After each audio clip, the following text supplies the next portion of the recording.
I almost turned the car around, not because I was late, but because I didn't want to go at all. Blind dates felt like cruel jokes played on people who were already tired of explaining their past, tired of pretending they weren't afraid to hope again. As a single dad, my world had narrowed to school drop-offs, packed lunches, and quiet nights after my daughter fell asleep. Romance lived somewhere far outside that circle. But my sister had insisted.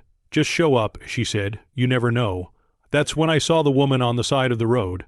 Her car sat at an awkward angle, hood up, hazard lights blinking like a quiet plea for help.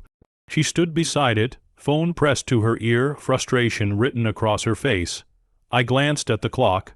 I was already cutting it close. I slowed anyway, because somewhere along the way, my daughter had taught me that kindness doesn't wait for convenient moments. I pulled over and stepped out. "Car trouble?" I asked. She sighed, relief flooding her face. "Won't start, and I'm supposed to be somewhere important." So was I, but I didn't say that. I popped the hood, recognized the problem instantly. Loose battery cable. 5 minutes, maybe less. As I worked, she tried to make small talk, apologizing for the trouble, thanking me more times than necessary. There was something genuine about her, tired but warm, like someone who carried responsibility quietly.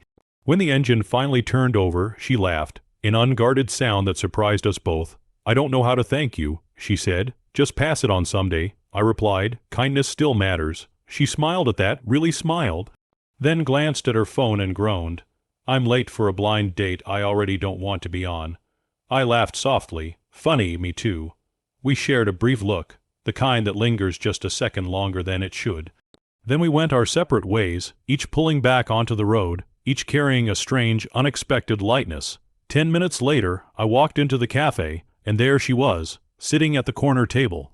Same coat, same eyes, same laugh, frozen halfway as recognition hit her face. You could almost hear the universe clear its throat. We stared at each other, stunned. Then she stood, covering her mouth, and laughed again.